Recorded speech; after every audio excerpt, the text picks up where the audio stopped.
안녕하세요.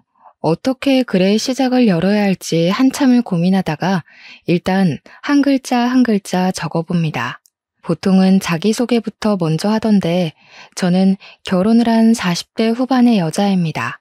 지금은 남편과 함께 행복하게 또 부족함 없이 부유하게 자식들 낳아 키우면서 살고 있습니다만 처음부터 이런 호사를 누린 건 아니었습니다.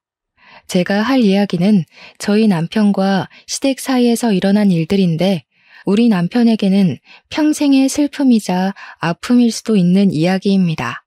이렇게 청취자 여러분들을 위해 이야기를 풀고는 있지만 우리 남편의 그 시절을 생각하면 눈물이 앞을 가린답니다.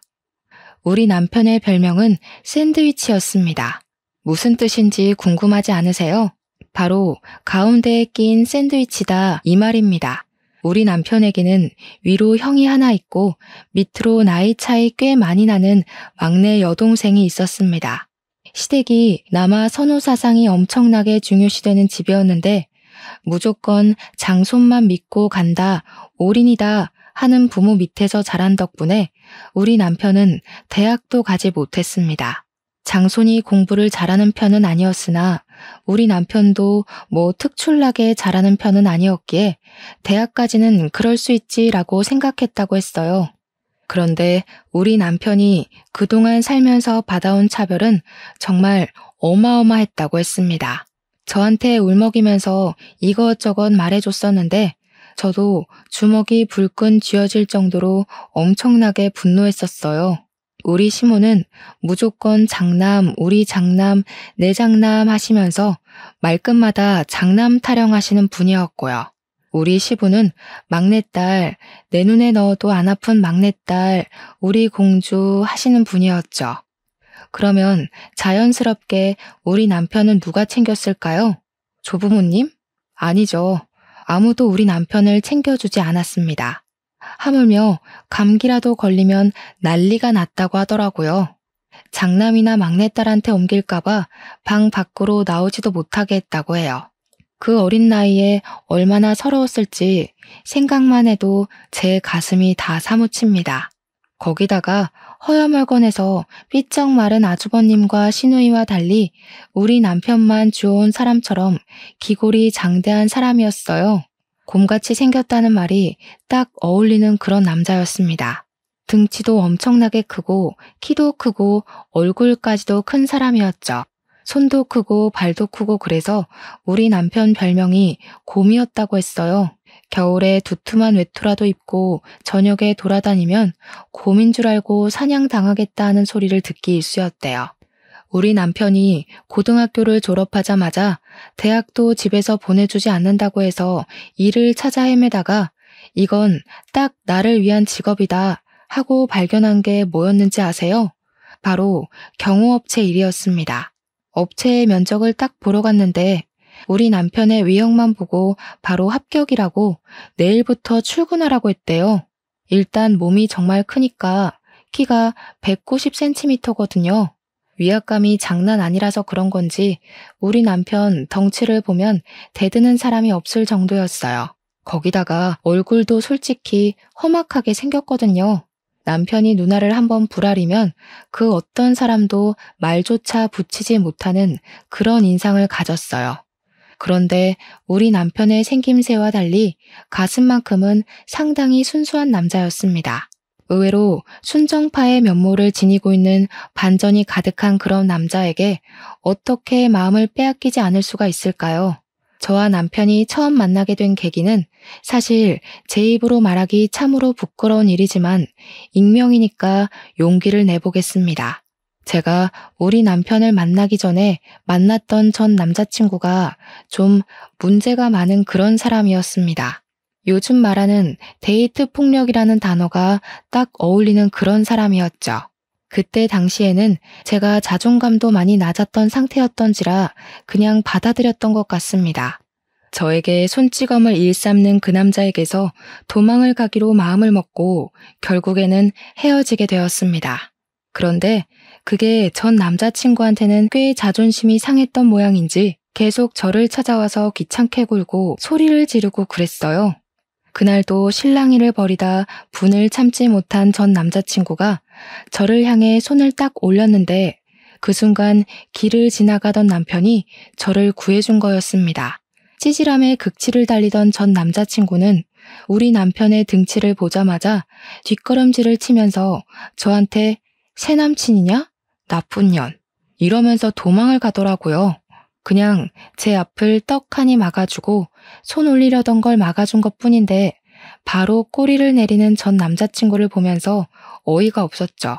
남편은 저를 보고 저 새끼 뭐냐고 물어보았고 저는 사실 남편의 그 얼굴과 말투에 쫄아서 모든 걸 다 이야기했습니다. 이야기를 쭉 듣던 남편이 어디 사느냐고 물어봤고 저기 앞에 주택에 산다고 하니까 남편도 자기 그쪽에 산다고 하더라고요. 무슨 일 생기면 연락하라고, 원래 저런 놈은 한 번에 나가 떨어지는 놈이 아니라고 자기가 도와주겠다고 휴대폰 번호를 알려주더라고요. 솔직히 남편 첫인상이 진짜 너무 무서워서 이놈도 미친놈이면 어떡하지 싶었거든요. 이런 놈한테 잘못 걸리면 생매장 당하는 거 아닌가 싶어서 연락을 할까 말까 고민을 했는데 진짜 전 남자친구가 며칠 지나지 않아서 저를 또 찾아왔더라고요.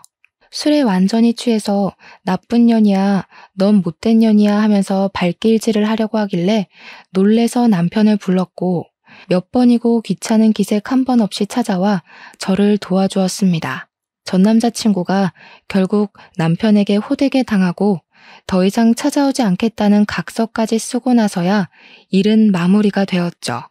그 각서를 받기까지 6개월이 넘는 시간이 걸렸고 매번 저를 찾아와 도와준 남편에게 정도 너무 들어버렸고 정말 너무 고마웠습니다. 자연스럽게 밥 한 끼 하자는 연락이 잦아지고 연애를 하게 된 것이죠. 그때 처음 알게 되었어요. 남편이 경호업체에 재직 중이라는 것을요. 어쩐지 싸움도 잘하고 힘도 세더라고요. 당시에 남편이 일하던 업체는 연예인들 경호도 전문으로 하는 그런 곳이었습니다. 예를 들면 콘서트 같은 걸 하거나 사인회 같은 거 할 때 연예인들을 보호하고 관중들을 통제하기 위해 쭉 가드들이 서 있잖아요. 그 역할을 하는 업체였어요. 그러니까 한마디로 든든한 백이 생긴 거나 다름없었죠. 콘서트 같은 경우는 티켓을 주기도 했지만 티켓이 없을 때는 남편이랑 같이 슬쩍 들어가서 몰래 스텝인 척 콘서트를 보기도 했어요. 물론 그러면 안 되는 걸 알면서도 좋아하는 연예인이 공연을 한다고 하면 어떻게 해서든지 보러 가고 싶은 게 사람의 마음이잖아요. 거기다가 일을 할 때 남편의 모습은 뭐랄까 정말 무섭기도 했지만 너무 든든해서 멋있어 보였거든요. 저는 남편이 일하는 모습을 보여줄 때가 가장 듬직하고 좋았어요. 거기다가 우리 남편이 엄청나게 쑥맥이었거든요. 그렇게 험상궂게 생겨서 시도 때도 없이 얼굴이 붉어지는 걸 보면 그렇게 귀여울 수가 없었어요. 연애하면서 모든 걸 저랑 다 처음 해보는 거라고 수줍게 이야기하는데 진짜 평생 함께하고 싶다 그런 생각이 들었습니다. 그런데 좀 의아한 부분도 있었어요. 연애를 하면서 남편이 단 한 번도 가족에 대한 이야기를 꺼낸 적이 없었거든요. 그래서 솔직히 저는 남편이 고아인 줄 알고 부모님 이야기를 꺼내면 안 되겠다, 어린 시절 이야기는 하지 말아야겠다 싶었습니다. 그런데 이야기를 듣다 보니까 또 고아는 아니더라고요. 부모님한테 연락 오는 걸 보고 저 혼자 얼마나 깜짝 놀랐는지 몰라요. 그때까지 고아라고 생각하고 있었거든요. 아무튼 저한테 가족에 대한 이야기를 꺼내지 않는 이유가 뭔가 따로 있겠지라고 생각만 했죠.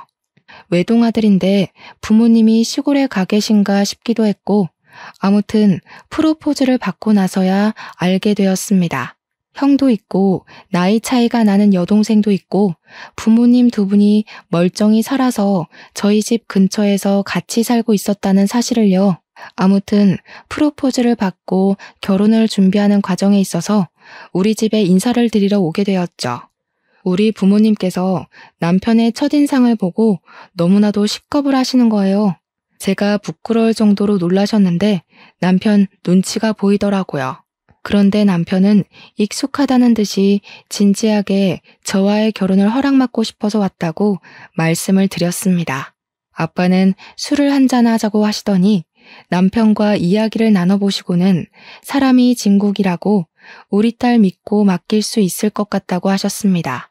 저희 부모님의 예상치 못한 환대에 기분이 좋아져서 우리는 시댁에도 빠르게 인사를 드리러 갔습니다. 결혼하고 싶다고 인사를 드리러 가면서 한우도 최상급으로 한아름 싸들고 갔어요. 그런데 시댁에서 그러는 거예요. 아직 장남이 결혼을 못해서 둘째부터 결혼을 시킬 수가 없다고요. 무조건 장남이 먼저 가야 한다고 장남 타령을 하시는데 제가 얼마나 어이가 없었는지 몰라요. 그래서 그랬죠. 아주버님 언제 결혼하실 건데요? 하니까 아직 만나는 여자도 없는데 무슨 결혼을 하겠냐고 심드렁하게 대꾸를 하시는 겁니다. 그러면 도대체 우리는 언제 결혼을 하라는 이야기인지 진짜 답도 없다고 생각했습니다. 그래서 일단은 결혼이 미뤄진 채로 6개월이라는 시간을 그냥 허비하고 말았습니다. 우리 집에서는 사위나 다름없이 생각하고 있었기 때문에 시댁에서보다 더 챙겨주시면서 시간을 보내고 있었고요. 근데 문득 아버지께서 궁금하셨나 봐요. 당장 내일이라도 결혼식장 들어갈 것처럼 굴어놓고 왜 준비도 안 하고 시간을 버리고 있냐고요. 그래서 제가 그냥 장남인 아주버님이 결혼을 해야지만 우리가 결혼할 수 있대 하고 대답을 하니까 아빠가 딱 그러시는 거예요. 자네 혹시 집안에서 차별을 받고 자랐나? 이렇게 물어보셨어요. 그러니까 우리 남편이 갑자기 닭똥 같은 눈물을 죽죽 흘리는 게 아니겠어요? 저랑 부모님 모두 다 놀래서 남편을 막 위로해 주었어요. 아버지께서 남편의 손을 꼭 잡아주더니 그 집 아들하지 말고 우리 집 사위나 하라고 하면서 성을 내셨습니다. 자기도 차별의 서러움을 잘 알고 있다고 우리 집에서만큼은 내가 진짜 아들처럼 대해주겠네 하셨어요. 남편은 정말 장인어른을 아버지처럼 모시고 살겠다고 평생 나도 이런 따뜻한 대접받고 싶었다고 이야기를 했습니다. 그렇게 하하호호 하면서 우리 집에서의 분위기는 참 좋았어요. 그러던 와중에 제가 글쎄 혼전 임신을 하게 된 거예요. 우리한테는 너무나도 큰 축복이었지만 시댁에서는 난리도 그런 난리가 없었습니다. 어디 속도 위반을 할 수 있냐? 쪽팔려서 얼굴을 들고 다닐 수가 없다. 장남이 장가를 못 갔는데 어디 둘째네가 선수쳐서 애부터 가지냐고. 저한테 발랑 까졌네 어쨌네 입에도 담기 힘든 나쁜 소리들을 막 하셨습니다. 오죽하면 우리 남편이 됐다고 나 부모 없는 사람인 척 살 테니까 얼굴 보지 말고 절연하고 살자고 큰아들 타령하는 거 지겹다고 선언을 했어요. 그러니까 또 시부모님이 부모 자식 간의 인연이 얼마나 귀한 건데 그런 소리를 하냐고 남편을 달래기 시작했습니다. 나한테는 장남 결혼하면 그때 혼인신고를 하라고 이야기를 하는 거예요. 벌써 임신 8주 차가 되었는데 아주버님이 40주 전에 결혼을 할 수 있다고요? 진짜 이게 말인지 방귀인지도 모르겠더라고요. 결국에는 어떻게 했는지 아세요? 그때부터 매주 부랴부랴 아주버님이 선자리를 나가기 시작했습니다. 도대체 장남이 먼저 결혼을 해야 된다는 건 어느 나라 법이길래 아주버님도 피곤하고 저희도 피곤한 상황이 된 거죠. 시간은 속절없이 흘러가서 저는 출산이 임박했고 아주버님은 드디어 뜻이 맞는 여자를 만났는데 거기서 또 결혼식을 준비하려면 몇 개월이 걸리잖아요. 그 사이에 저는 아이를 낳게 되었고 더 이상은 기다릴 수 없다고 생각했습니다. 물론 저희 집에서도 시댁의 그런 처사에 매우 불쾌한 감정을 숨기지 않고 드러내고 있었고요. 우리가 먼저 혼인신고라도 하겠다고 아이 출생신고를 해야 하는데 미혼모로 올릴 수도 없는 거잖아요. 그랬더니 일주일만 기다리라고 시댁에서 난리법석을 떨더니 결국 장남이 먼저 혼인신고를 한 다음에 저희도 혼인신고를 하게 시키더라고요. 그때부터는 또 기다림의 연속이었습니다. 아주버님네가 혼인신고를 하고 결혼식 준비를 하는 동안에 저는 몸조리를 했어요. 아주버님이 식을 올려야지만 우리도 식을 올릴 수 있다는 시부모님의 명령 때문이었습니다. 진짜 너무 열받고 뒤집어 엎고 싶은 마음이 들었지만 아이도 낳았고 몸조리를 했어야 했기에 꾹 참았습니다. 우리 아이는 남편을 닮아서인지 태어나기 무섭게 쑥쑥 자라기 시작했고 저는 육아를 친정엄마와 같이 하면서 진짜 힘들지만 보람찬 시간을 보내고 있었어요.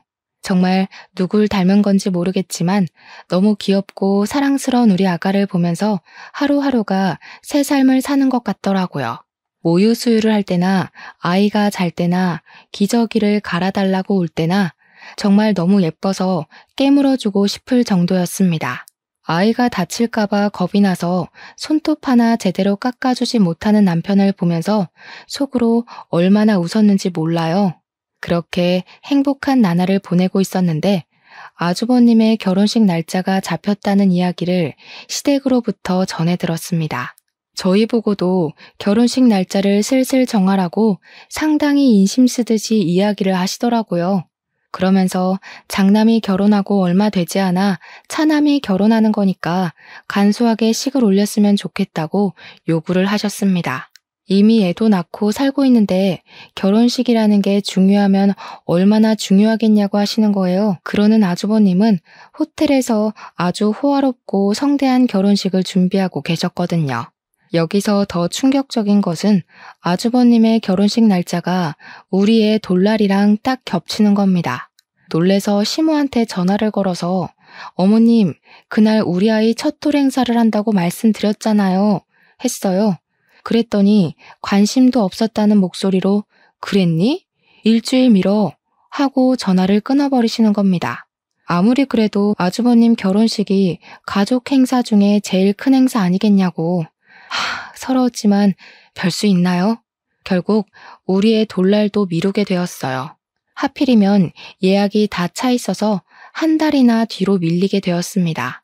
벼르고 벼르던 아주버님 결혼식 날 시댁 식구로서 만발의 준비를 하고 결혼식장에 도착해서 신부 대기실에 형님 되실 분께 인사를 드리러 갔어요. 그런데 이미 형님 친구분들이 다 와 계셔서 어쩔 수 없이 대기실 밖에서 친구분들이 사진 찍고 나오기를 기다리고 있었습니다. 그런데 친구들이며 형님이며 목소리가 얼마나 큰지 대기실 밖까지 대화 내용이 다 들리는 거예요. 진짜? 대박이다. 너무 부럽다. 하는 소리가 들리길래 무슨 이야기를 하시는 중인가 귀담아 들었죠. 대화 내용은 정말 충격적이었습니다. 글쎄, 우리 시부모님이 상가 건물만 3채를 가지고 계신 분들이거든요. 그중 하나를 장남이 결혼한다고 아주버님 명의로 떡하니 증여를 해주셨다는 거예요. 형님이 신이 난 목소리로 우리 부부 이제 건물주잖아 하면서 친구들한테 자랑을 하고 있는데 제가 진짜 너무 서운하더라고요. 물론 제가 막 건물에 욕심이 나서 남편이랑 결혼을 약속한 것도 아니고 탐이 나는 것도 아니긴 했지만 저희는 다세대 주택에서 힘들게 전세 얻어서 쌀 한 톨도 아껴가며 돈을 모으고 살고 있었는데 시댁에서도 아주버님네 결혼하는데 돈 많이 들어갔다고 저희한테 지원 못 해준다고 했었거든요. 결국 그 지원 못 해준다는 돈 모두 아주버님네로 들어갔고 건물까지 증여해줬다고 하니까 제 속이 쓰리더라고요. 부러움의 목소리가 한껏 고조된 대기실 안으로 아이를 안고 그냥 들어갔어요. 결혼 축하드려요 하면서 아이를 안고 들어갔으니까요. 한번 안아보실래요? 하고 저희 애를 딱 보여드렸는데 형님이 질색을 하시더라고요. 드레스 망가져요. 됐어요. 내 드레스에 아기 침이라도 묻으면 어떡해? 하는데 순간 무안하더라고요. 아무리 그래도 시족하잖아요. 근데 그 순간 형님 친구들이 속닥속닥 하는 게 보이는 거예요. 아, 저기가 그 사고 쳐서 애부터 나왔다는 이런 소리가 들리는데 해도 해도 너무하더라고요. 그래서 제가 한껏 형님 친구들을 째려봤어요.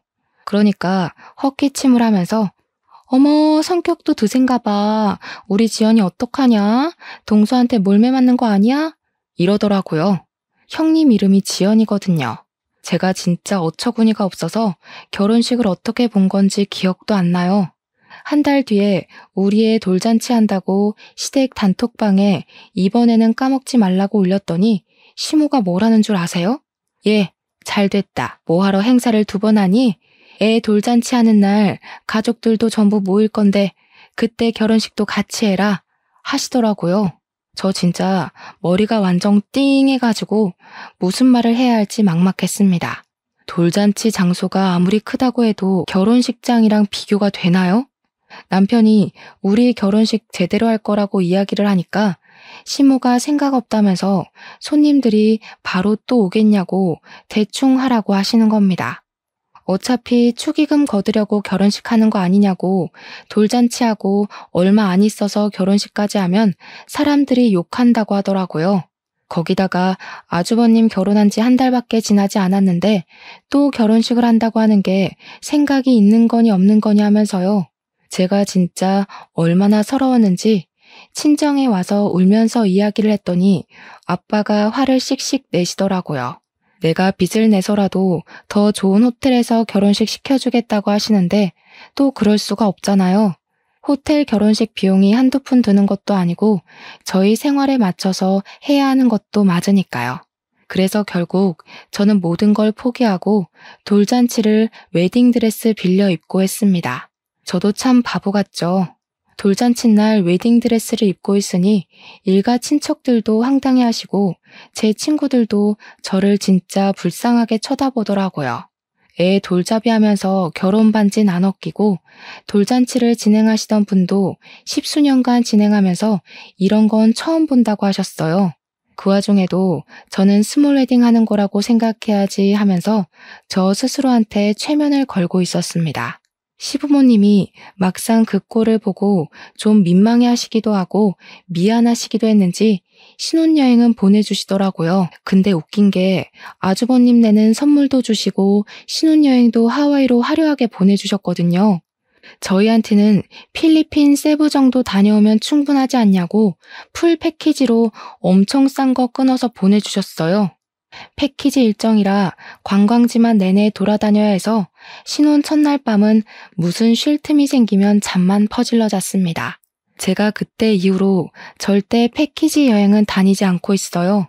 물론 재미도 있긴 했지만 우리도 좀 럭셔리 휴양지 이런 거를 기대했는데 호텔 방도 여관방 같은 곳이었고 여러모로 신혼여행이랑은 맞지 않았죠. 신혼여행을 다녀와서 남편이랑 저랑은 제대로 결심을 했습니다. 앞으로 무슨 일이 어떻게 벌어지더라도 시댁에는 최소한의 자식 간의 도리만 하고 살자고요. 몇 년 뒤 막내 신우가 결혼할 때도 호텔에서 엄청 비싼 뷔페까지 대령해가며 결혼시키는 거 보고 남편도 그제야 모든 마음을 접더라고요. 안부 전화도 하지 말고 오랄 때까지 가지도 말자고.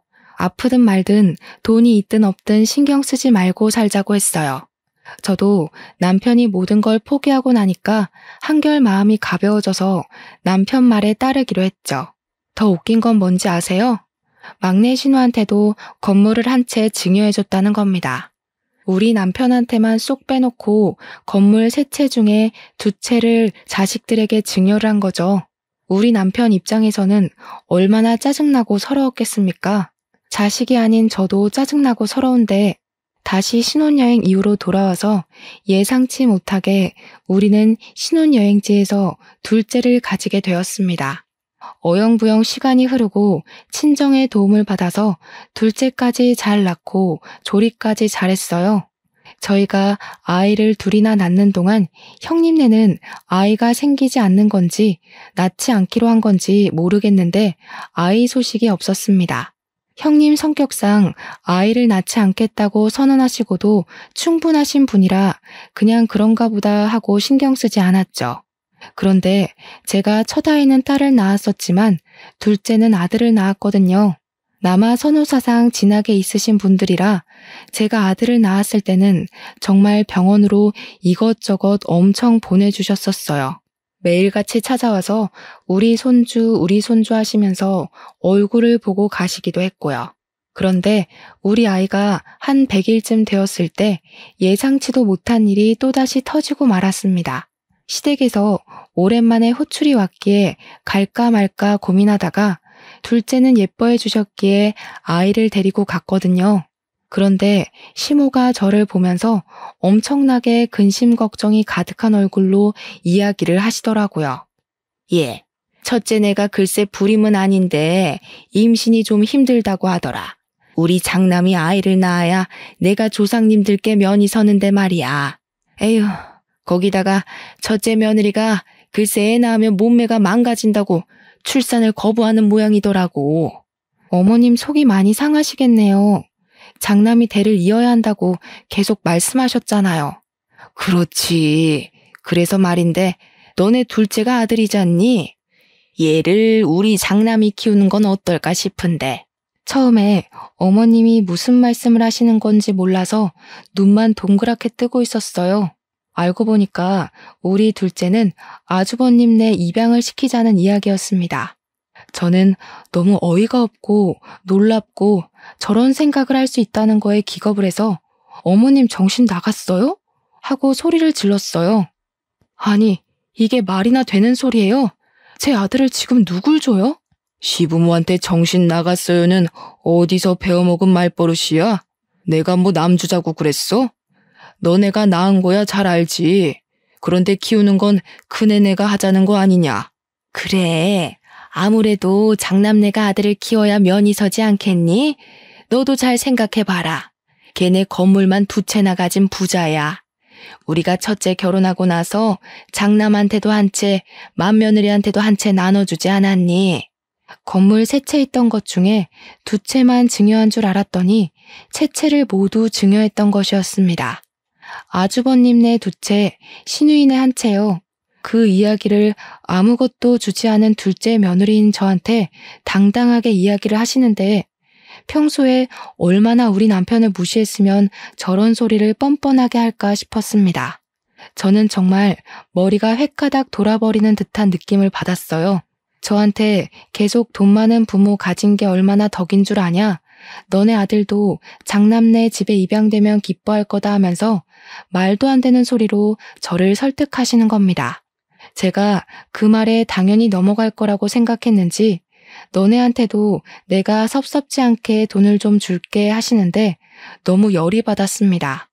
지금 우리 남편한테는 한 채도 주지 않으시고 아주버님과 시누이만 챙기신 주제에 저보고 10달을 품어 낳은 아들까지 아주버님네로 입양시키자는 게 말이에요?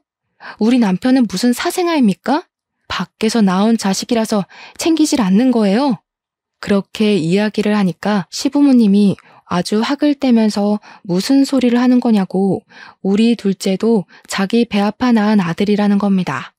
그러면서도 부잣집에서 태어난다는 게 얼마나 축복인 줄 아냐고 아들 하나 더 낳으면 되는 거 아니냐고 둘째네는 형님네에 입양을 시키재요. 그래서 제가 그랬죠. 이거 아주버님네도 동의한 거 맞냐고요. 형님이 결혼식 날 우리 애 한번 안아보시라고 이야기하니까 침 떨어져서 싫다고 하셨던 사람이라고. 그랬더니 시모가 자기들도 생판 남 입양하는 것보다야 자기 핏줄 입양하는 게 낫다고 하더라 하시는 거예요. 그러니까 한마디로 우리 남편과 저의 의견을 빼놓고 자기들끼리 이미 입을 다 맞춘 상태였다는 거죠. 입양 절차도 다 알아봤으니까 손 쓸 거 하나도 없다고 애만 두고 가라는데 열받아서 눈물이 다 나더라고요. 애 절대 못 준다고 앞으로 우리한테 연락하지도 말고 찾아오지도 말라고 했습니다. 경찰에 신고할 거라고 접근 금지라도 받아오겠다고 하면서 여태까지 그렇게 사셨듯이 둘째 아들 없는 셈 치고 사셔라 했어요. 출근한 우리 남편에게 울면서 전화해서 이 모든 이야기를 해주니까 남편이 당장 시댁으로 찾아가겠다고 난리를 치더라고요. 그날 저녁에 퇴근하고 시댁에 가서 한바탕 남편이 뒤집어 엎고는 집으로 돌아와서 제 손을 꼭 잡아주었습니다. 저도 배신감을 느끼고 아파하는 남편을 위로해 주었죠. 그날 이후로 완벽하게 절연이라면서 남편이 휴대폰 번호도 바꿔버리고 저도 완전히 시댁 번호까지 싹 차단해버렸어요. 그렇게 몇 개월이 더 지난 어느 날 남편네 경호업체 대표가 남편에게 할 말이 있다고 불렀다고 하더라고요. 남편이 거의 초창기 멤버이고 남편만큼 오래 그 업체에서 일한 사람이 없었기에 남편은 은근히 긴장한 상태로 대표를 만나러 갔습니다. 근데 대표가 그랬대요. 자기 이민 가서 자식들이랑 오순도순 살아보고 싶다면서 업체를 맡아서 키울 생각이 있냐고요. 권리금을 조금만 받고 사업체를 아예 남편 이름으로 넘겨주고 싶다고 했다는 겁니다. 오랜 시간 지켜본 결과 남편만큼 사업체에 대한 이해도도 높고 운영을 잘할 사람이 없을 것 같다는 이유였어요. 남편은 처음에 대표직을 맡고도 이민 가서 살아라. 내가 여기서 현장을 돌보겠다 했는데 대표님이 거절했대요. 한국에 나오고 싶은 생각도 없고 굳은 일 맡겨놓고 혼자 태평하게 살 위인이 못 된다고요. 남편은 업체를 인수하고 싶어 했고 꽤 자리가 탄탄한 업체였기에 포기하기엔 아쉬웠던 거죠. 영혼까지 모은 돈을 다 끌어모아도 권리금을 다 모으기엔 4,500만 원 정도가 비었어요. 추가 대출도 안 되는 상황이었고 결국 막다른 골목 끝에 몰린 저희는 시댁에 연락을 하게 되었습니다. 4,500만 원이 필요하니까 형이랑 형수한테 건물 준 거 더 이상 치졸하게 굴지 않겠다. 그 돈만 빌려달라고 했어요. 그랬더니 시모가 그럼 너네 둘째 아들 내놔 이러더라고요. 형수도 입양해서 키우고 싶다고 했다고 남편이 열받아서 당신은 내 엄마도 아니라고 내가 실수했다고 하면서 전화를 끊고는 우리 친정에 가서 아빠를 붙잡고 남편이 엉엉 울더라고요. 제 앞에서는 잘 울지도 않는 남편이 우리 아빠만 붙잡고 우는 걸 몇 번이나 보는지 모르겠네요. 사정을 들은 아버지께서 자기가 4,500만 원 어떻게든 구해다 주겠다고 하셨고 남편은 2배로 불려드릴 거라고 했어요. 사기꾼 같아 보이는 말이었지만 우리 남편의 우직함을 믿고 아버지는 노후 자금을 깨서 4,500만 원을 마련해 주셨습니다. 남편은 사업체를 물려받게 되었고 경호업체를 운영하면서 사람만 많아서 될 것이 아니라며 감시체계를 확실하게 설립하자고 했다더군요. CCTV 보안 쪽도 함께 하면서 도청이나 몰카 같은 걸 찾아내는 신식 기계까지 도입을 해서 운영을 했습니다. 그러다 보니 예전에는 사람만 경호하던 업체였는데 점점 기업이나 기업 수장들의 집까지 관리를 하는 큰 업체가 된 거죠. 완전히 비밀스러운 1:1 보안업체 같은 회사로 자리를 잡았다고나 할까요? 경매 같은 것이 열릴 때에도 우리 남편 업체로 직접 연락이 와서 고가의 상품 경호를 맡기기도 했습니다. 한마디로 대박이 터지게 된 거죠. 그게 우리 남편의 사업체를 운영한 지 3년 만에 일궈낸 성과였습니다. 그렇게 바쁜 3년을 보내는 동안 시댁에서도 큰 변화가 한 가지 일어났어요. 형님이 시모의 압박과 핍박, 구박을 이겨내지 못하고 결국 출산을 하게 된 것이었습니다. 시험관 6차 만에 겨우겨우 힘들게 얻어서 임신 기간 내내 바깥 구경 한 번 못하고 꼼짝없이 누워서 지낸 형님인데 결국 딸을 출산하는 바람에 시댁에서 난리가 났다고 하더라고요. 시모가 형님한테 엄청 난리를 치면서 당장 둘째를 가지라고 했대요. 형님은 애 하나 낳는 것도 얼마나 힘들게 낳았는데 둘째를 가지라는 소리를 할 수 있냐고 자기가 애 낳는 기계냐고 완전히 냉기 철철이고요. 우리 남편은 약속했던 대로 3년 만에 빌린 4,500만 원을 9천만 원으로 갚아드렸습니다. 아빠는 2배는 농담 아니었냐면서 원금만 갚으라고 했지만 남편이 이 돈 모으려고 3년 걸렸다며 이자라고 생각하고 받아달라고 했죠. 4,500만 원이었으면 진즉 갚았을 거라고 장인어른 덕분에 사업체가 커지고 발전할 수 있었다고 평생 감사하며 살겠다고 했습니다. 우리 아빠는 눈시울이 붉어지고 이런 사위 얻어서 행복하다 하셨고 남편은 평생 친아버지처럼 모시고 살겠다고 했죠. 둘이 부둥켜 안고 눈물 샤워를 하는데 엄마랑 저랑 그걸 보고 좀 황당해했어요. 둘이 너무 애틋하니까 저랑 엄마랑 끼어들 틈이 없더라고요.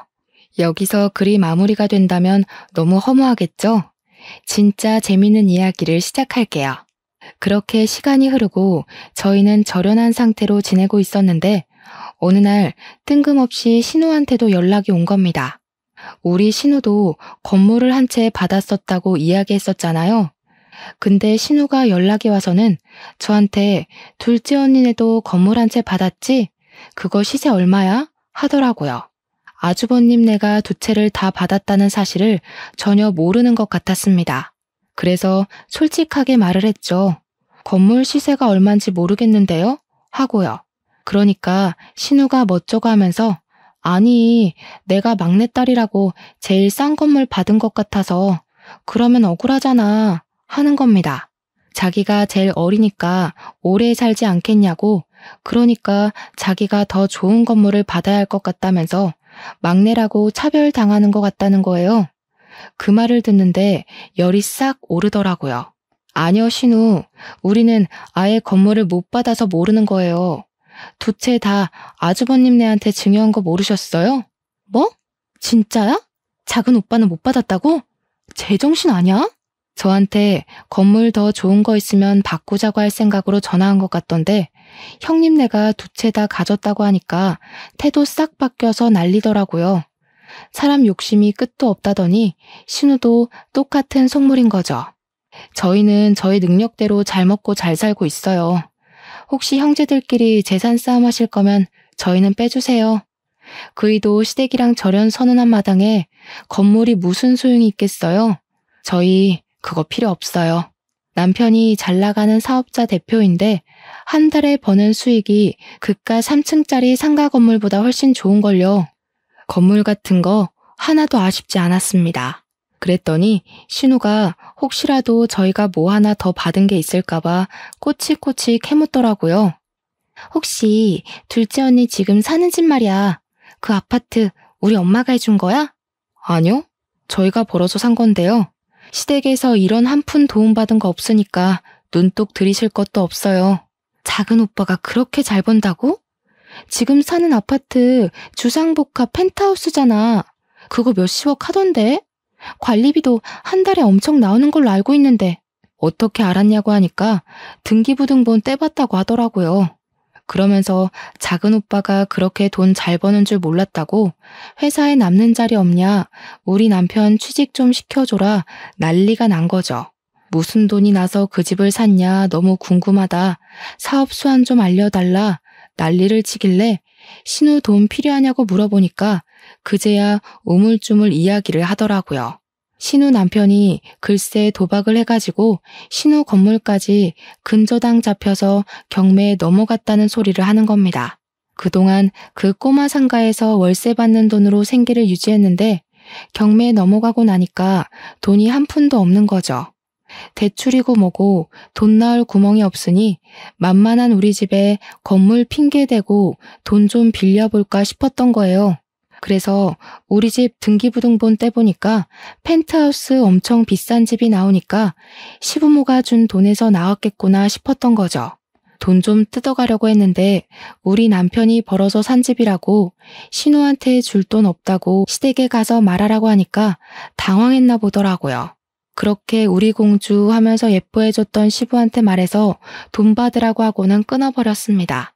남편에게도 이야기를 해주고는 신우 전화 받지 말라고 했어요.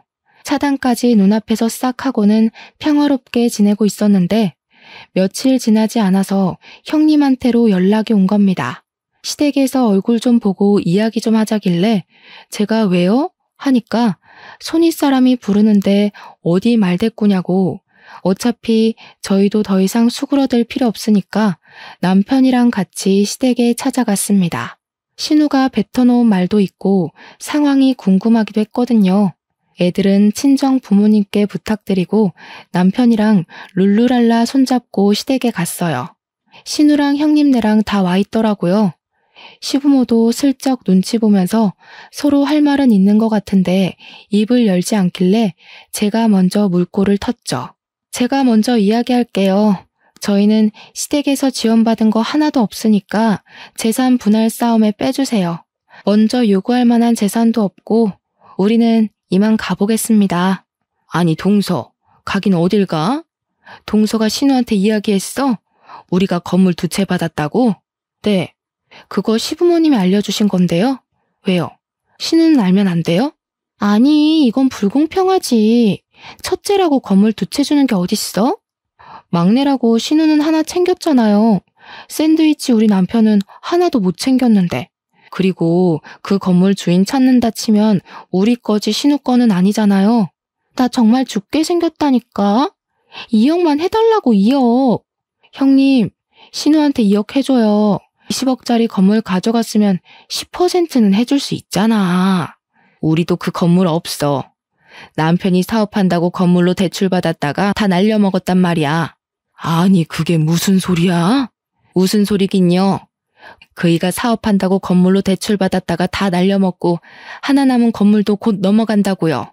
그 소리에 시부모님은 거의 뒤로 넘어가셨습니다. 야, 이 녀석들아. 우리가 평생을 일궈서 산 건물을 나눠줬으면 잘 쓸 생각을 해야지. 터무니없는 짓을 벌여서 다 날려먹어? 그러니까 신우랑 형님이랑 줬으면 장땡이지 뭘 참견을 하냐고 싸우더라고요. 저랑 남편은 그냥 강 건너 불구경했죠. 그러니 시모도 체념한 듯 너네 빚이니까 너네 알아서 하라고 하시더라고요.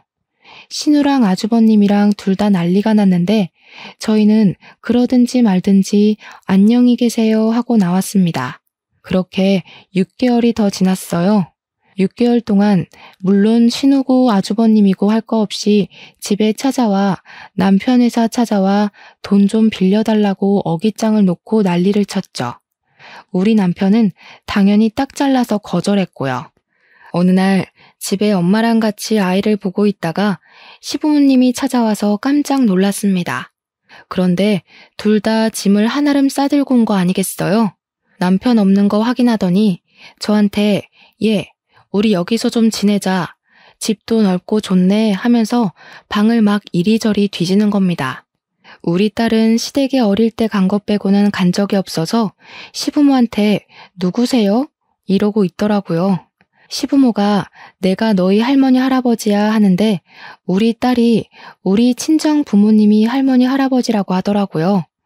시부모 얼굴 썩어가는데 할 말은 없고 자업자득이었죠. 저는 시부모한테 우리 집에 당신들 누워서 잘 방 없다고 나가라고 했더니 시부모는 네가 이러니까 이쁨 못 받은 거라고 난리를 쳤습니다. 더 이상 자기들 오갈 데 없다면서 죽이 되든 밥이 되든 여기 있을 거라고 하니까 우리 엄마가 아빠랑 남편에게 바로 호출을 했더라고요. 양심도 없지. 여기가 어디라고 찾아와서 행패를 부립니까? 쪽팔린 줄도 모르고. 그런데 진짜 사이다는 우리 남편이었습니다. 남편이 업체 직원들을 데리고 집으로 온 거예요. 경찰까지 불러서요. 남편이 새로 보안 시큐리티를 운영하면서 경찰이랑 협업을 하고 있었거든요. 경매나 국보 같은 거 경호할 때도 있어서요. 시부모 양팔을 떡하니 잡더니 짐까지 다 들어서 직원들이 시부모를 집 밖으로 내쫓더라고요. 시부모는 이게 무슨 짓이냐고 제가 우리 아들이라고 하는데 남편이 그랬어요. 나 부모 없다니까? 우리 애를 4,500만 원에 팔아넘기라고 했을 때 절연했잖아. 지난번에 혹시나 반성하는가 싶어서 우리 부른 건 줄 알았더니 사과 한마디 없었잖아. 당신 애들 같은 부모 없어 나는. 그러니까 알아서들 사쇼. 결국 첫째가 우리 집까지 홀라당 해먹었다. 우리가 갈 곳이 없어. 걔가 그렇게 마이너스의 손일 줄 알았겠니? 이럴 줄 알았으면 너를 챙기는 건데. 경찰관님, 고생 좀 해주세요. 이 사람들 주거 침입으로 넣어주시고요. 시부모 표정이 정말 허옇게 질린 와중에 저는 딸한테 저분들한테 인사드려 예의는 차려야지 했어요. 우리 딸이 네, 안녕히 가세요 하더라고요. 저는 문 닫아버렸고요. 한참을 집 앞에서 경찰이랑 실랑이를 하는 것 같았던 시부모는 결국 경찰차를 타고 사라졌습니다. 나중에 아주버님네랑 신우네랑 번갈아 가면서 부모한테 너무하는 거 아니냐 하는데 남편이 그러더라고요. 너네 엄마 아빠지 우리 엄마 아빠 아니라고요. 우리 엄마가 속이 시원하긴 한데 그래도 마음이 편하진 않다고 하니까 아빠가 그러더라고요. 차별이라는 게 얼마나 서러운 건지 몰라서 하는 소리라고. 이제 와서 저러는 거 뭐가 좋다고 받아주냐고 절대 받아주면 안 된다고요. 남편 보고 술이나 한잔하자고 하시더니 둘이 열심히 앞으로 삶을 어떻게 살 것인가에 꽂혀서 이야기를 나누시더라고요. 저는 우리 남편의 모든 결정을 지지하고 응원하기로 마음먹었습니다.